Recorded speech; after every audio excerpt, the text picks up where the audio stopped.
प्रभु इसने तपोबल से मेरे से वरदान ले लिया था कि मैं ब्रह्मा की सृष्टि के किसी भी प्राणी से मरूं ना।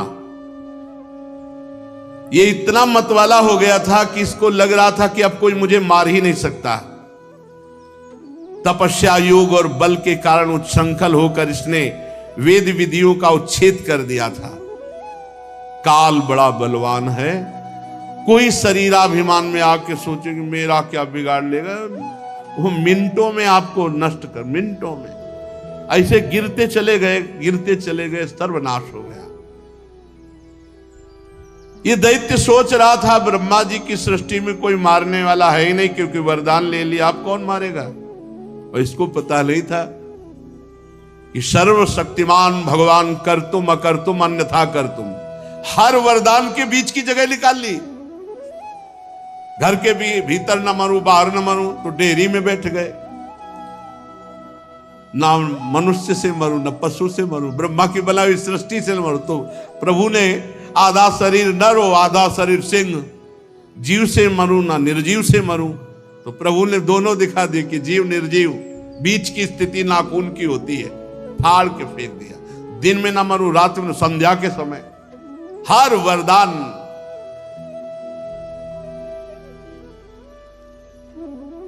प्रभु ये बड़े सौभाग्य की बात है कि इसके पुत्र परम भागवत शुद्ध हृदय नन्हे से शिशु प्रहलाद को आपने मृत्यु के मुख से छुड़ा दिया। और भी आनंद की बात है कि आप इस पर बहुत कृपा कर रहे हैं और ये आपकी शरण में है। हे भगवान नृसिंह, जो भय के अवसर पर आपका स्मरण करेगा उस समस्त भयों से बच जाएगा। ये सिद्ध बात है। भयावह स्थिति हो, नरसिंह भगवान का आप स्मरण कीजिए, कोई भय नहीं रहेगा। यहां तक कि मारने की इच्छा से आई हुई मृत्यु भी उसका कुछ नहीं बिगाड़ सकती, यदि उस समय नरसिंह भगवान का चिंतन हो। ब्रह्मा जी ऐसा बोल ही रहे थे कि नरसिंह भगवान ने कहा, ब्रह्मा जी थोड़ा विवेक से वरदान दिया करो दैत्यों को, जो मांगे जैसे मांगे वैसे। दैत्यों को ऐसा वर मत दिया करो, बड़ी समस्या पड़ी। नर और सिंह, आप ऐसा वर मत दिया करो। ये क्रूर स्वभाव वाले दैत्य, ऐसा वर दे देने का मतलब है सांप को दूध पिलाना। ऐसा वर मत दिया करो। नरसिंह भगवान जी ने जब ऐसा कहा तो भगवान ब्रह्मा जी ने हाथ जोड़ करके जो आज्ञा कहकर स्वीकार किया। ब्रह्मा जी जो ही प्रणाम मुद्रा में थे तो देखा सिंहासन खाली, भगवान अंतर ध्यान हो गए। प्रहलाद जी ने भगवत स्वरूप ब्रह्मा जी, शंकर जी, बड़े बड़े प्रजापति देवता जो आए थे, सबका पूजन किया, सबको प्रणाम किया। तब शुक्राचार्य आदि मुनियों के साथ ब्रह्मा जी ने प्रहलाद जी को समस्त दानों और दैत्यों का अधिपति बना दिया। फिर ब्रह्मा आदि देवताओं ने प्रहलाद का अभिनंदन करके शुभ आशीर्वाद दिया। प्रहलाद जी ने भी यथा योग्य सबका सत्कार किया। फिर सब देवता, ब्रह्मा जी, भगवान शंकर सब अपने अपने धाम को चले गए। युधिष्ठिर, इस प्रकार भगवान के वे दोनों पार्षद जय और विजय दिति के पुत्र दैत्य हो गए थे। भगवान से वैर भाव रखते हुए 3 जन्म में वो भगवान की वैर भाव से आराधना करके पुनः अपने पद को प्राप्त हुए। यद्यपि जैसे हिरण्यकश्यप को सौभाग्य मिला सीधे परम पद, पर परम पद नहीं मिला, क्योंकि 3 जन्म तक बराबर ऋषि का शाप है ना, इसीलिए जन्म लेना। नहीं तो ये तो परम पद का स्वरूप ही है भगवान। ऋषियों के शाप के कारण उनकी मुक्ति नहीं हुई और फिर से वो रावण और कुंभकर्ण के रूप में राक्षस कुल में जन्मे। उस समय भगवान श्री राम के पराक्रम से इन दोनों का फिर उद्धार हुआ। युद्ध में भगवान राम के बाणों से उनका हृदय विदीर्ण हुआ। और वो भगवान का स्मरण करते हुए अपने शरीर को छोड़ा। फिर भी वो भगवत प्राप्त रहे, शिशुपाल और दंतवक्त के रूप में जन्मे। युधिष्ठिर जी से कह रहे हैं, क्योंकि युधिष्ठिर जी ने प्रश्न किया था राजसूय यज्ञ में, शिशुपाल गालियां दे रहा था। इसके बाद भगवान ने जब सुदर्शन चक्र के स्पर्श से उद्धार किया तो शिशुपाल से एक दिव्य ज्योति निकली और भगवान में समा गई। इस बात को देखकर प्रश्न किया था कि इतना भगवान से द्रोह करने वाला और भगवान में ऐसे कैसे लीन हो गया। तब देवर्षि नारद जी ने बताया था, भगवान के प्रति वैर भाव होने के कारण तुम्हारे सामने ही वो भगवान में समा गया। युधिष्ठिर, श्री कृष्ण से कैसे भी भाव जोड़ ले, कैसे भी, बस मंगल हो गया। भगवान से भाव जुड़ जाए, बैर से, भक्ति से, काम से, कैसे कैसे भी वृत्तियां सच्चिदानंद भगवान से जुड़ती, इसलिए परम मंगल परम कल्याण होता है। ये जितने राजा लोग भगवान से द्रोह किए ये सब मुक्त हो गए। देखो, जाना चाहिए नरक, पर सब मुक्त हो गए क्योंकि भगवान का चिंतन बना, सामने भगवान थे, इसलिए सब परम पद को प्राप्त हो गए। जैसे भृंगी कीट द्वारा पकड़ा हुआ दूसरी जाति का कीड़ा भयवश भृंगी का चिंतन करके भृंगी बन जाता है, ऐसे ही भगवान का चिंतन करके भय से, द्वेष से, कैसे भी वो भगवत स्वरूप हो जाते हैं। जिस प्रकार भगवान के प्यारे भक्त अपनी अनन्य भक्ति के द्वारा भगवान का चिंतन करके भगवान को प्राप्त होते हैं, वैसे ही ये शिशुपाल आदि नरपति भी वैर भाव से भगवान का अनन्य चिंतन करके भगवान को प्राप्त हुई, वैर भाव से। युधिष्ठिर, तुमने पूछा था कि भगवान से द्वेष करने वाले शिशुपाल को सारूप्य मोक्ष की प्राप्ति कैसे हुई, तो उसका उत्तर मैंने तुम्हें दे दिया। ब्रह्मण्य देव परमात्मा भगवान श्री कृष्ण का ये परम पवित्र अवतार चरित्र है। इसमें हिरणाक्ष और हिरण्यकश्यप इन दोनों दैत्यों के वध का वर्णन है। इस प्रसंग में भगवान के परम भक्त प्रहलाद जी का पावन चरित्र, भक्ति, ज्ञान, वैराग्य एवं संसार की सृष्टि स्थित प्रलय के स्वामी भगवान श्री हरि के यथार्थ स्वरूप, उनकी दिव्य गुण एवं लीलाओं का वर्णन है। इस आख्यान में देवता और दैत्यों के पदों में कालक्रम से जो महान परिवर्तन होता है उसका भी निरूपण किया गया है। जिसके द्वारा भगवान की प्राप्ति होती है उस भागवत धर्म का भी वर्णन है। अध्यात्म के संबंध में सभी जानने योग्य बातें इस प्रसंग में कही गई। भगवान के पराक्रम से पूर्ण इस प्रहलाद और नरसिंह भगवान के पावन चरित्र को जो श्रद्धा से गान करेगा या सुनेगा, वो निश्चित कर्म बंधनों से मुक्त हो जाएगा। अपने को क्या चिंता है? संसार से मुक्त होने की चिंता नहीं, संसार का चिंतन न होने पावे इस बात की चिंता है। निरंतर भगवान का चिंतन, मुक्त तो है। अपने रोज भगवत चर्चा कर रहे हैं, धाम वास कर रहे हैं, प्रभु का चरणामृत पी रहे हैं, प्रभु का नाम जप कर रहे हैं, मुक्ति की भी मुक्ति है। हमें संसार का चिंतन न हो, ये सावधानी रखनी है। हर समय अपने प्रभु के चिंतन में रहे। जो मनुष्य परम पुरुष परमात्मा की नृसिंह लीला, सेनापतियों सहित हिरण्यकश्यप का वध, संत शिरोमणि प्रहलाद जी का पावन प्रभाव एकाग्र मन से सुनेगा, कहेगा, वो भगवान के अभय पद वैकुंठ धाम को प्राप्त होगा। युधिष्ठिर, इस मनुष्य लोक में तुम लोगों के भाग्य अत्यंत प्रशंसनीय हैं। क्यों? क्योंकि तुम्हारे घर में साक्षात परब्रह्म परमात्मा मनुष्य रूप धारण करके गुप्त रूप से निवास कर रहे हैं। इसी से सारे संसार को पावन करने वाले बड़े बड़े ऋषि मुनि बार बार उनका दर्शन करने के लिए चारों ओर से तुम्हारे घर आया करते हैं।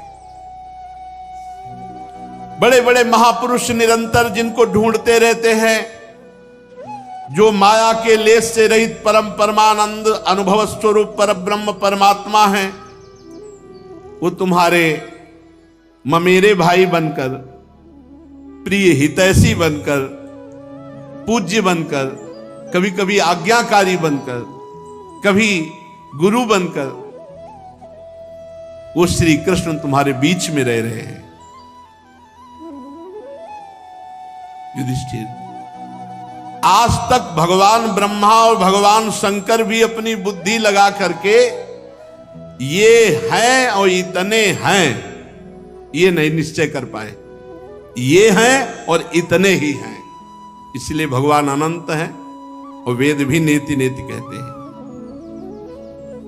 फिर हम तो कर ही कैसे सकते हैं?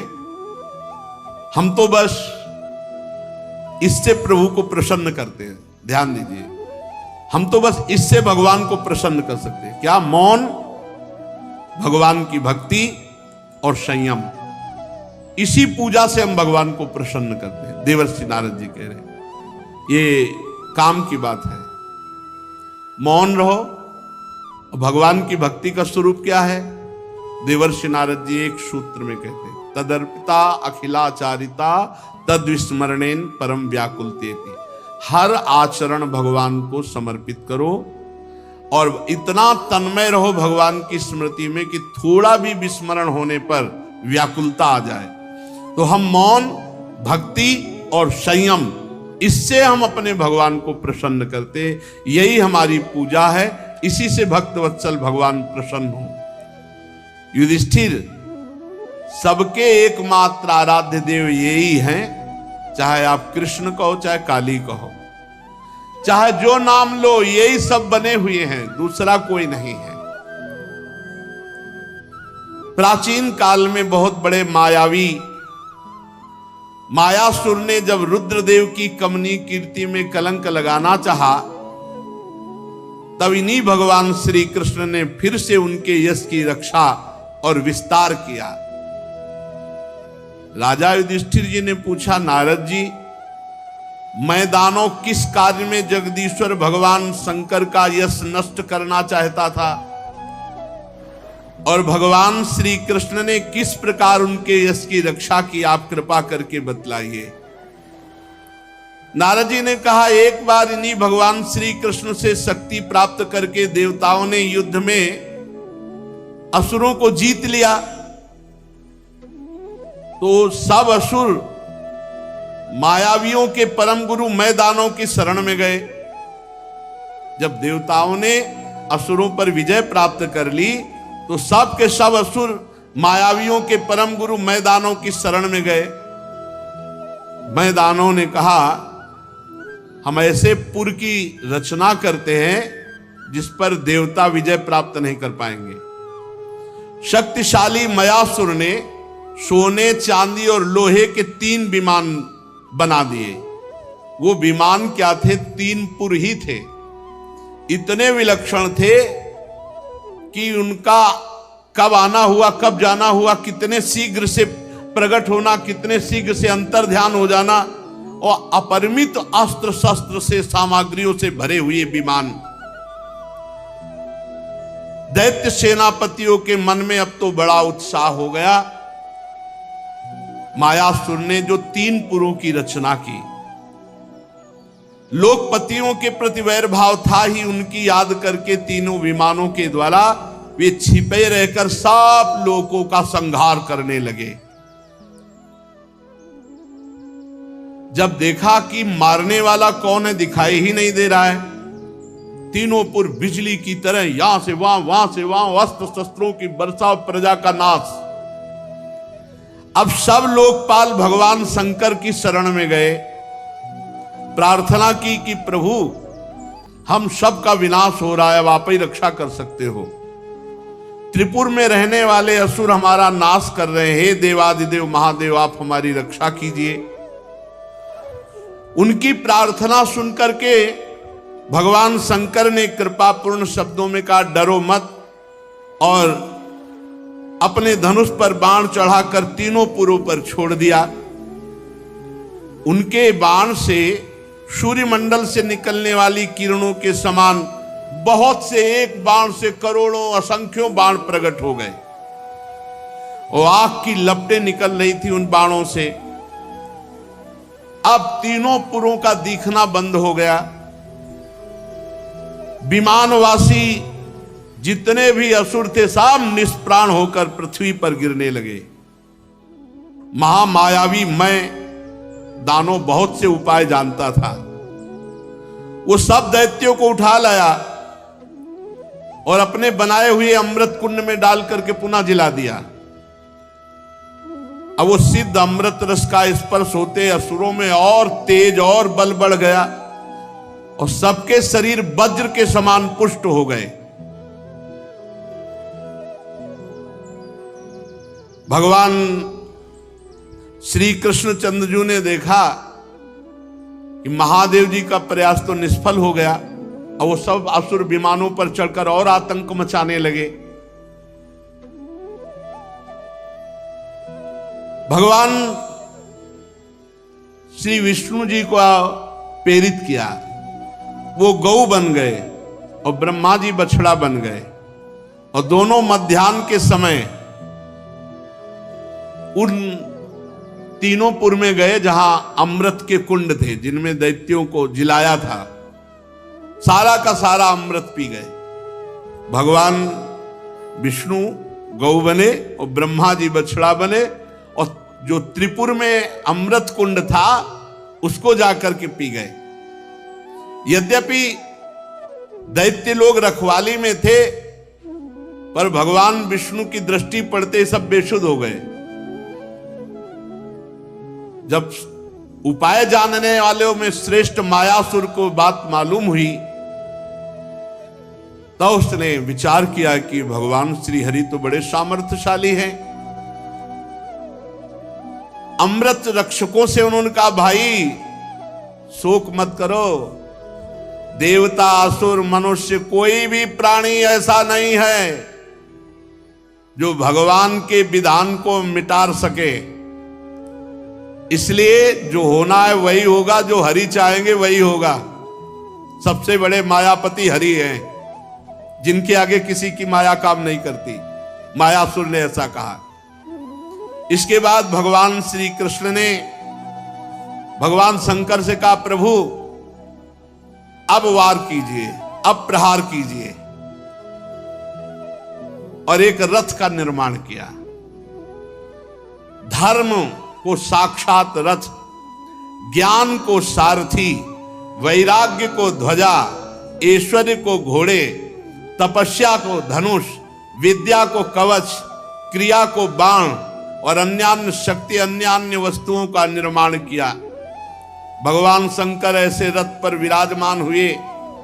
पिनाकपाणी भगवान शंकर ने अभिजीत मुहूर्त में धनुष पर बाण चढ़ाया और तीनों दुर्भेद्य विमानों को भस्म कर दिया। इसलिए एक नाम पड़ा त्रिपुर विनाशक। उसी समय स्वर्ग में दुंदुबिया बजने लगी। देवता ऋषि लोग देवादिदेव महादेव जी के ऊपर पुष्पों की वर्षा करने लगे।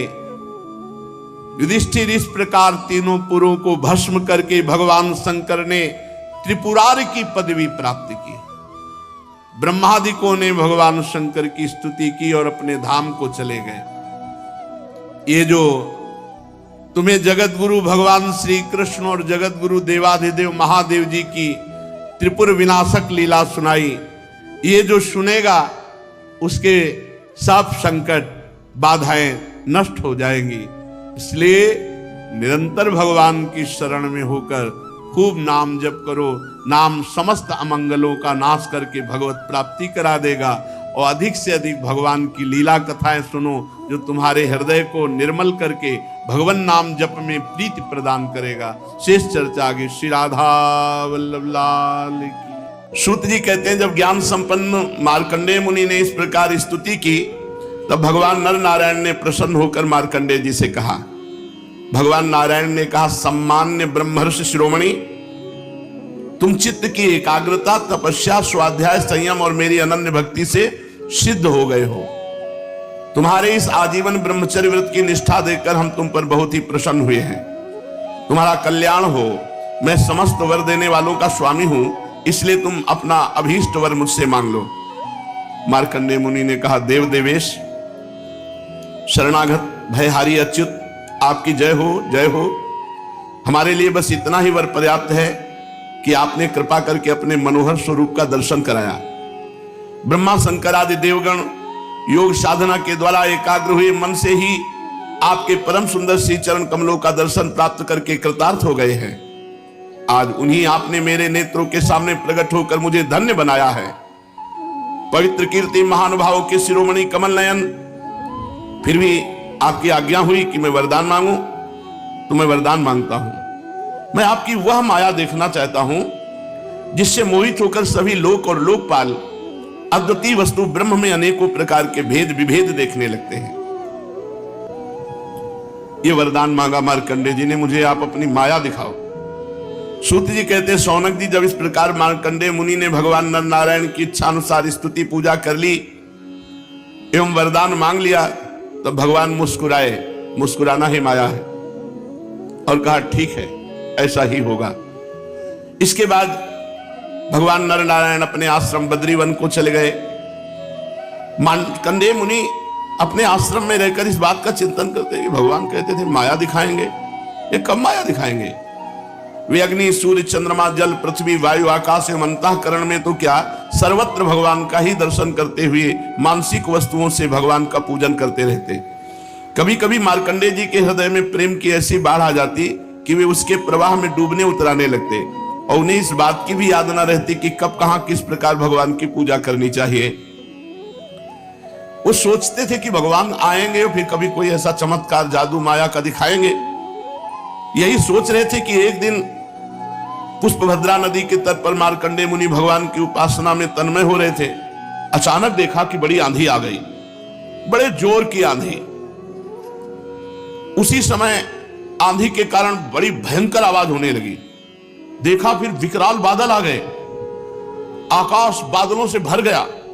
देखा बिजली चमक चमक कर कड़कने लगी, और रथ के धुरे के समान बूंदे नहीं धारा जल की बरसने लगी। यही नहीं, मार्कंडेय मुनि ने देखा कि समुद्र अपनी मर्यादा तोड़ दिया और बाढ़ में आ गया, और पृथ्वी को निगलते हुए उनके आश्रम को भी डूब दिया। आंधी के वेग में समुद्र की बड़ी बड़ी लहरें, बड़े भयंकर भंवर, बड़ी भयंकर कान फाड़ डालने वाली ध्वनि, और स्थान स्थान पर बड़े बड़े मगरमच्छ लहरों में उछल रहे। उस समय मार्कंडेय जी ने देखा कि बाहर भीतर चारों ओर जल ही जल, मूसलाधार वर्षा, समुद्र मर्यादा तोड़ दिए, सब संसार समुद्र में डूब गया। जिधर देखो जल ही जल, यहां तक कि भीतर भी आंख मूंदते तो जल ही जल, कुछ और दिखाई नहीं दे रहा था।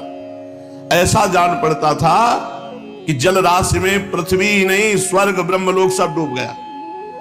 ऊपर से बड़े वेग से आंधी चल रही थी, बिजली चमक रही थी, जिससे संपूर्ण जगत संतप्त हो रहा था। मार्कंडेय मुनि ने देखा कि इस जल प्रलय से सारी पृथ्वी डूब गई। उद्भिद स्वेदज अंडज जरायुज चारों प्रकार के प्राणी एवं 84 लाख योनियां सब व्याकुल हो गई, सब डूब गई। अब तो मार्कंडेय जी बहुत भयभीत हो गए, उदास हो गए। उनके सामने ही प्रलय समुद्र में भयंकर लहरें उठ रही थी, आंधी के वेग से जलराशि उछल रही थी, प्रलयकालीन बादल बरस बरस कर समुद्र को और भी भरते जा रहे थे। उन्होंने देखा कि समुद्र ने द्वीप वर्ष पर्वतों के साथ सारी पृथ्वी को डुबो दिया। पृथ्वी, अंतरिक्ष, स्वर्ग, ज्योतिर्मंडल, ग्रह, नक्षत्र, तारे, दिशाएं, तीनों लोक सब समुद्र में डूब गए। बचे तो केवल मार्कंडेय मुनि, सब डूब गए। अब उस समय उनकी जटाएं खुल गई, वो पागलों के समान हाथ फैला फैला करके अपने प्राण बचाने के लिए भागते, जिधर भागते उधर जल राशि। भूख से प्यास से व्याकुल हो रहे थे। किसी और बड़े बड़े मगरमच्छ उन पर टूट पड़ते, कोई तिमिंगिल मच्छ उन पर टूट पड़ता। हवा की लहर के झोंके थपेड़े, घायल हो गए, विकल हो गए। इधर उधर तरंगों से भटकते भटकते बेहोश हो गए, इतने थक गए कि कुछ ज्ञान न रहा, ना पृथ्वी का ना आकाश में, बस जल में ऐसे कभी बड़ी भारी भंवर में पड़ जाते, कभी तरल तरंगों की चोट से चंचल हो उठते, कभी जल जंतु आपस में एक दूसरे पर आक्रमण करते और ये अचानक उनका शिकार भी बन जाते। कहीं शोकग्रस्त हो जाते, कहीं मोहग्रस्त हो जाते, कभी दुख ही दुख के निमित्त आते, कभी थोड़ा सुख मिल जाता, कभी भयभीत हो जाते, कभी मर जाते, कभी जी जाते, कभी रोग होते। ये सब देख रहे हैं। मार्कंडेय मुनि नारायण भगवान की माया से मोहित हो रहे थे। प्रलय काल के समुद्र में भटकते भटकते उन्हें सैकड़ों हजारों ही नहीं लाखों करोड़ों वर्ष बीत गए। शौनक जी, मार्कंडेय मुनि इसी प्रकार प्रलय जल में बहुत समय भटकते रहे।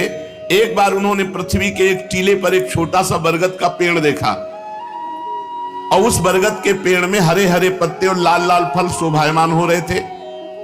बरगद के पेड़ में ईशान कोण पर एक डाल थी और उसमें एक पत्तों का दोना सा बना और उस पत्ते के दोने में बड़ा सुंदर नन्हा सा शिशु लेटा है। उसके शरीर से ऐसी उज्जवल छटा छिटक रही थी जिससे आप आसपास का अंधेरा दूर हो रहा था। करारविंदे न मुखारविंदम पदारविंदे विनिवेशयंतम बटस्य पत्रस्य कुटे शयानम बालम मुकुंदम मनुष्य स्मरामि। वो शिशु मरकत मणि के समान सांवला सांवला था। मुख कमल पर सारा सौंदर्य फूट पड़ता था। गर्दन शंख के समान उतार चढ़ा वाली थी। छाती चौड़ी, तोते की चोंच के समान सुंदर नासिका, भौहें बड़ी मनोहर थी। काली काली घुंघराली अलके कपोलों पर लटक रही थी। श्वास लगने से कभी कभी हिल भी रही थी। शंख के समान घुमावदार कानों में अनार के लाल लाल फूल शोभा दे रहे थे। मूंगे के समान लाल लाल होंठों की कांति से उनकी सुधामयी श्वेत मुस्कान कुछ लाल लीमा मिश्रित हो गई थी। नेत्रों के कोने कमल के भीतरी भाग के समान तनिक लाल लाल थे। मुस्कान और चितवन बरबस हृदय को पकड़ लेती थी। बड़ी गंभीर नाभि थी। छोटी सी तोन पीतल के पत्ते के समान जान पड़ती थी। श्वास लेने के समय उस पर पड़ी हुई बलें तथा नाभि भी हिल जाया करती थी। नन्हे नन्हे हाथों में बड़ी सुंदर सुंदर अंगुलियां थी।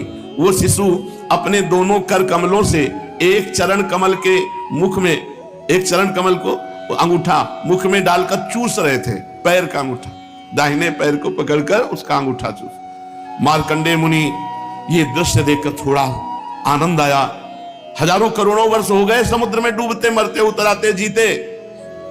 जब भगवान बाल मुकुंद के दर्शन किए तो थोड़ा शौनक जी उस दिव्य शिशु को देखते ही मार्कंडेय मुनि की सारी थकावट जाती रही। आनंद से उनके हृदय कमल और नेत्र कमल खिल गए। शरीर पुलकित हो गया।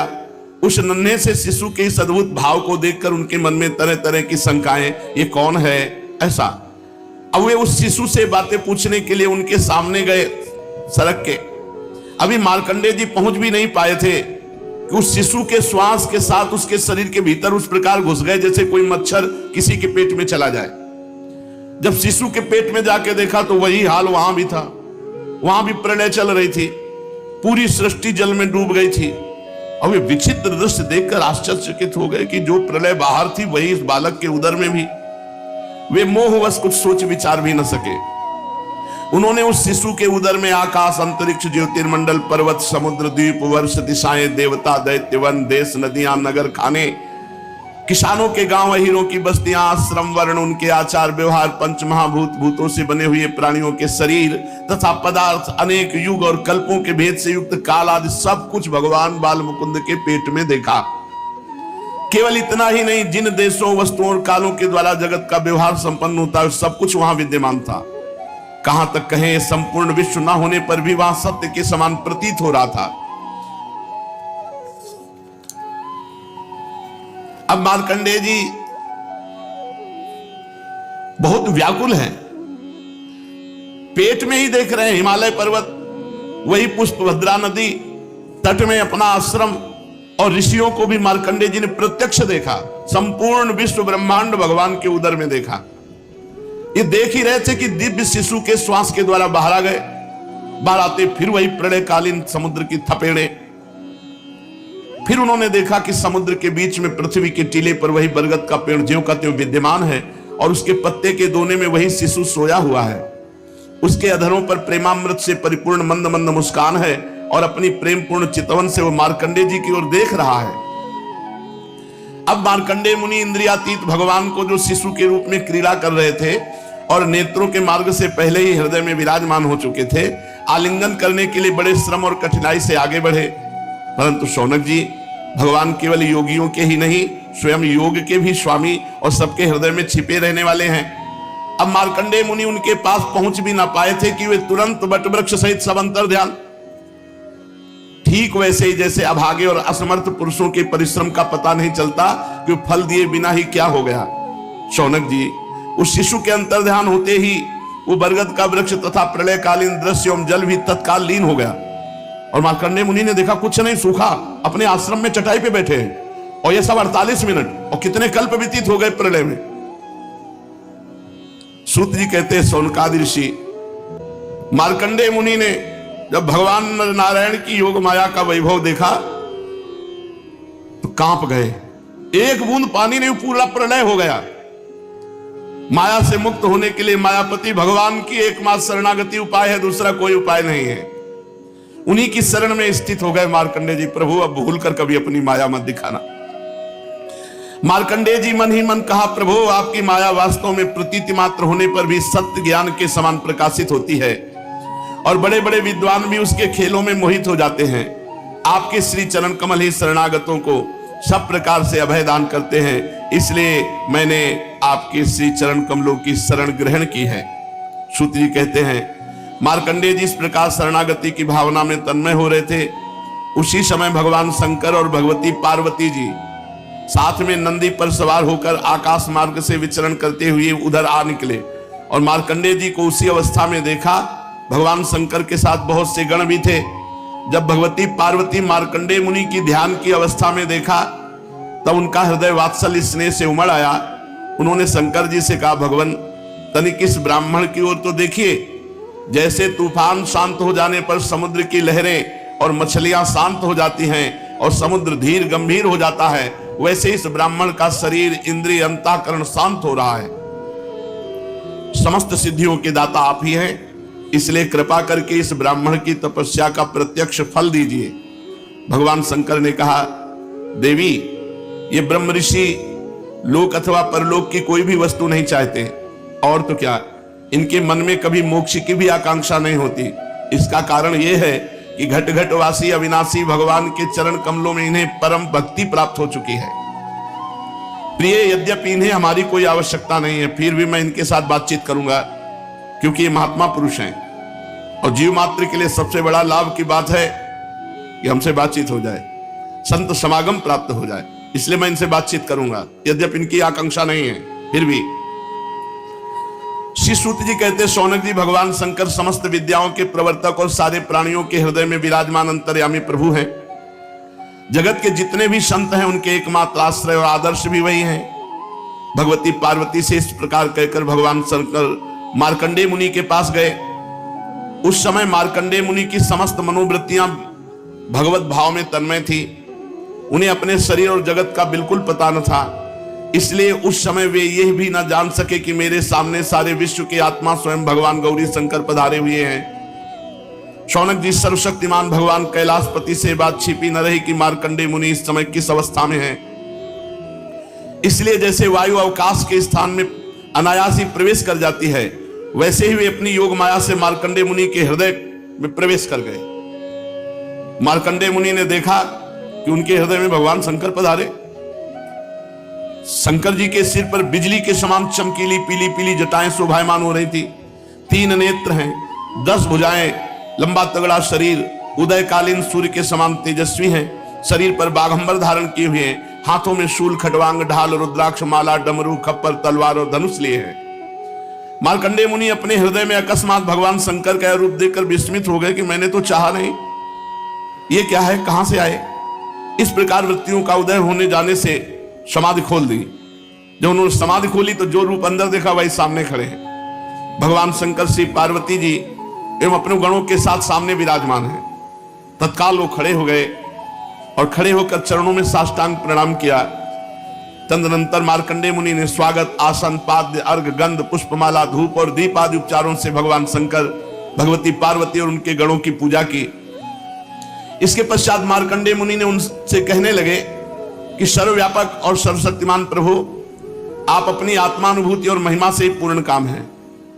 आपकी शांति और सुख से ही सारे जगत में शांति सुख का विस्तार हो रहा है। ऐसी अवस्था में मैं आपकी क्या सेवा करूं। मैं आपके त्रिगुणातीत सदाशिव स्वरूप को और शत्रुगुण से युक्त शांत स्वरूप को नमस्कार करता हूं। मैं आपके रजोगुण युक्त सर्व प्रवर्तक स्वरूप और तमोगुण युक्त अघोर स्वरूप को भी नमस्कार करता हूं। सूत जी कहते हैं, शौनक जी, जब मार्कंडेय मुनि ने संतों के परमाश्रय देवादिदेव भगवान शंकर की इस प्रकार स्तुति की तब वे उन पर अत्यंत संतुष्ट हुए और बड़े प्रसन्न चित्त से हंसते हुए कहने लगे। भगवान शंकर ने कहा, मार्कंडेय जी, ब्रह्मा, विष्णु तथा मैं, हम तीनों ही वरदाताओं के स्वामी हैं। हम लोगों का दर्शन कभी व्यर्थ नहीं जाता। हम लोगों से ही मरणशील मनुष्य भी अमृतत्व की प्राप्ति कर लेता है। इसलिए तुम्हारी जो इच्छा हो वही वर मुझसे मांग लो। ब्राह्मण स्वभाव से ही परोपकारी, शांत चित्त एवं अनासक्त होते हैं। वे किसी के साथ वैर भाव नहीं रखते और समदर्शी होने पर भी प्राणियों का कष्ट देखकर उसके निवारण के लिए पूरे हृदय से जुट जाते हैं। उनकी सबसे बड़ी विशेषता तो ये होती है कि वे हमारे अनन्य प्रेमी एवं भक्त होते हैं। सारे लोक और लोकपाल ऐसे ब्राह्मणों की वंदना, पूजा और उपासना किया करते हैं। केवल वे ही क्यों, मैं, शिव, भगवान ब्रह्मा और साक्षात ईश्वर विष्णु भी उनकी सेवा में संलग्न रहते हैं। ऐसे शांत महापुरुष मुझ में, विष्णु भगवान में, ब्रह्मा में, अपने में और सब जीवों में अणुमात्र भी भेद नहीं देखते। ऐसे शांत महापुरुष मुझ में, विष्णु भगवान में, ब्रह्मा में, अपने में, सब जीवों में अणुमात्र भी भेद नहीं देखते। सदा सर्वदा सर्वत्र सर्वथा एक रस आत्मा का ही दर्शन करते हैं। इसलिए हम तुम्हारे जैसे महात्माओं की स्तुति और सेवा करते हैं। भगवान शिव ने मार्कंडेय जी से कहा,